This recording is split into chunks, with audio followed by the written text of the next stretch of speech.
Hello everybody and welcome to the channel. So in today's video we are going to be talking about the match between FC Barcelona and RB Salzburg, and in this game Barcelona has lost in Austria against Salzburg 2-1 with a goal coming from Martin Braithwaite. Now look, this was a loss that many of us did not want to see during the preseason. We understand that when it does come to FC Barcelona, we must, and it is mandatory, to win every preseason game because we need to do well in the preseason in order to bring a great momentum going into La Liga. But I am going to be explaining throughout the video on why this result should not be hurting anybody. Not the players, not the coaches, not the fans, not the people that's working within FC Barcelona. This is not a loss that Barcelona should be frowning upon. And again, I'm going to be explaining why throughout this video. But starting with the lineup, and we can see here that through this lineup, there are a total of 2 attackers, Memphis Depay and Antoine Griezmann. And we can also see 4 midfielders, which is Frenkie de Jong, Nico Gonzalez, Gavi, and Busquets. Now many were questioning, what type of lineup is this? How are we going to be having 4 midfielders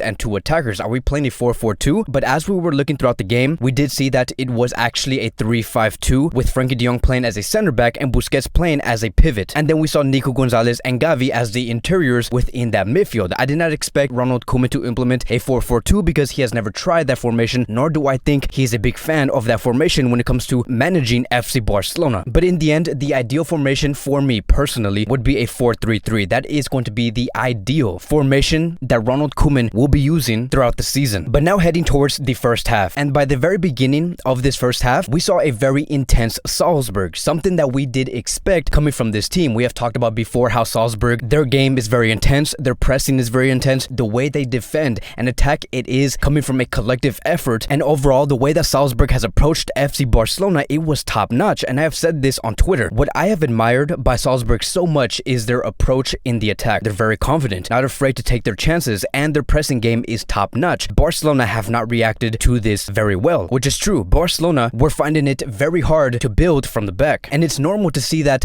the intensity difference between Barcelona and Salzburg is so different because we understood from the very beginning that Salzburg was a team where their pressing game is their religion. It is a mandatory thing to do this on the field. When it comes to Barcelona, we haven't really seen that being incorporated within the players, and there are also some players who are playing here for the first time. We have seen some players who are young and are experiencing first team football for the first time, so it does take some time in order to implement these type of ideas and get accustomed to this type of environment that Salzburg was putting out. And let me tell you, Barcelona were suffering. And the one thing that was so smart coming from Salzburg was that Salzburg did not only know how to press, but they knew exactly what direction to press at. And let me explain what I do mean by this. There were so many times in this game, and especially in the first half, where we did see Lenglet receive the ball from the midfield or the goalkeeper, and we saw Lenglet shift his position to the right, and the only choice and the only outlet that Lenglet had to pass it to was on the right side with his right foot. And that did 2 things. Point number 1, it has forced Lenglet into his weakest area. He is not a right footer, he is a left footer. And because Lenglet had to shift his body to the right and look for an option on the right side with his right foot, the fluidity was harmed from that back line. And Barcelona is a team that thrives with a back line that has tons of fluidity because that is just how they execute coming out from the back. And Salzburg knew that. And then going on to point number 2, it also did not allow Memphis Depay to receive any balls on the left flank because Lenglet was that outlet and was that passer and the main man to pass it towards Memphis Depay on the left side because again, he was a left footer. We have seen that connection happen between Lenglet and Dembele where Dembele was receiving the ball on the left flank,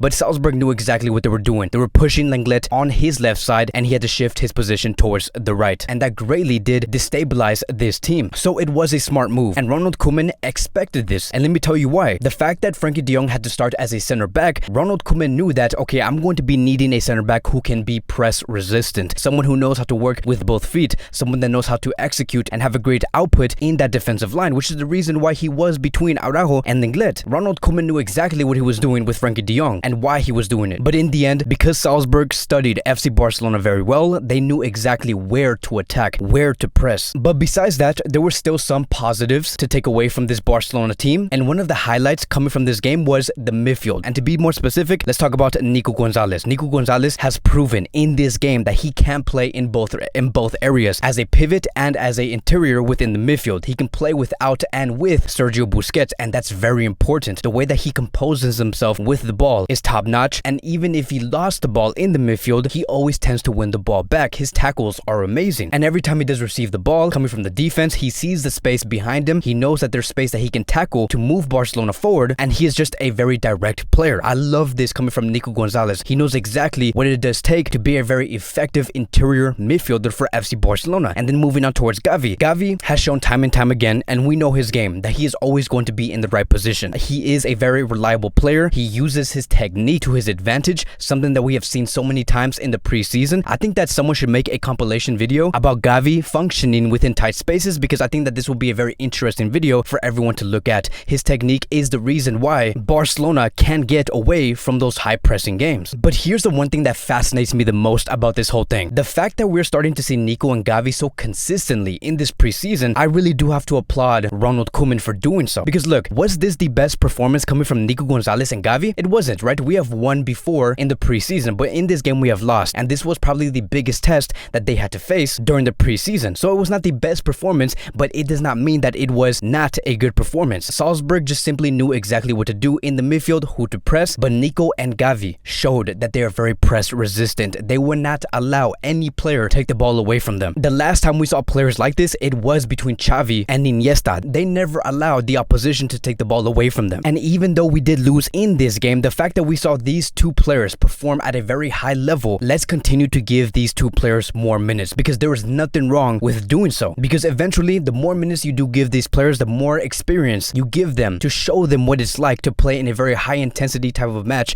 in first team football. They will grow, they will learn, they will adapt. They have the quality to do so. And then I want to quickly move on towards Araujo. Araujo was also another player that has stood out in this game. And let me tell you guys, without Araujo, if Araujo did not start alongside Frenkie de Jong would have suffered. Many people would be saying that the reason why Barcelona lost, it was because of Frenkie de Jong, because Frenkie de Jong did suffer in this game. Every time Frenkie de Jong either had to track back or cooperate with the other center backs, it always goes wrong. And there is nothing wrong with that, right? It's nothing wrong with Frenkie de Jong not being adjusted and comfortable as a center back, because that is not Frenkie de Jong's main position. I hope that Ronald Koeman learns from this game and admits that Frenkie de Jong just cannot play in the center back position. But thank God for Araujo, because Araujo showed that he could and is capable to cover a lot of ground. And he was a wall in this game. He uses his body to his advantage, and I love that coming from Ronald Araujo. I think that with this performance here, seeing the magnitude and the intensity of this game, Araujo should be a starter for FC Barcelona in the upcoming season. I just do not see Eric Garcia and Piqué being together. I do not see Mingueza and Eric Garcia being together. I do not see Lenglet and Eric Garcia being together. Araujo is always going to be there 100% of the time. And I do want to fast forward towards the second half, because Ronald Koeman did make some substitutions. But to be more specific, I want to talk about Alejandro Balde. Alejandro Balde did enter in this game, and I have also said on Twitter, and I quote, that it is bold of Ronald Koeman to place Alejandro Balde in this match right now. But this is exactly what we want to see, to introduce the youth. This was very Pep Guardiola-like, which is true. The fact that we saw Alejandro Balde come in the 60th minute in a very high-intensity game, that is something that we also need to applaud coming from Koeman, because he wants to use these players and give them minutes. And Alejandro Balde really did impress. On the 67th minute, we have seen Alejandro Balde take a long shot from outside the box, and it was going in. Like, for those of you guys who did not see the replay, it was going in, and it curved to the top right. This is very different to what Jordi Alba has to provide on the field. We never see Alba take shots from that far out, but Alejandro Balde brought that to FC Barcelona, and that is what we need. Barcelona needs choices. Barcelona need different traits, and they need different options. Alejandro Balde is a different option for Ronald Koeman. Fast forward towards the 82nd minute, and we did see a golazo coming from Martin Braithwaite. The way that Martin Braithwaite scored that goal against Salzburg, you just cannot find that anywhere else. Martin Braithwaite is a quality striker, but he did level Barcelona to Salzburg 1-1, but only to find out about 6 minutes later that Brendan Harrison, who is an American player, scored for Salzburg in the very last minute, and the game did end from there, and Barcelona has lost against Salzburg 2-1. But like I've said before in the very beginning of this video, this is not a loss that many should be worried about. It was a very raw FC Barcelona, a Barcelona that was experimenting, but there is still so much to look forward to, because let me tell you guys, and I'm going to end it with this, the players that stood out in this game against Salzburg, it was not Jordi Alba, it was not Memphis Depay, it was not Antoine Griezmann, it was not Busquets, it was not Neto, it was the young players. The young players stood out in this game, and that is what's most important, because throughout the past 18 months, every time Barcelona either won or lost, the players that stood out were the veteran players, but it was never the youth. Now we're seeing the reverse. Now we're seeing Nico, Gavi, Alejandro Balde, Demir, and many other young raw talents who are bringing life to FC Barcelona. That is the difference. That is the main reason why we should not take this loss so personally, and there's just so much to learn from. So let's continue to move forward and continue to go with the exact same idea. But that is going to be wrapping up today's Barca Barcelona daily news, and I do want to end it with this. There is some breaking news regarding Lionel Messi. It has been said that in the past couple of hours, Messi has arrived in FC Barcelona. He is going to be there to put the pen on paper. There is some breaking news that is on the verge of coming out to the media, and I do assume in the next few hours, the biggest piece of news that we could see would be Messi renewing with FC Barcelona. But we're going to have to wait and see how all of this does evolve. Again, I'm going to be talking about all of this in my YouTube channel, but that is going to be wrapping up today's Barcelona video. Thank you guys so much for watching, and I will see you guys in the next video.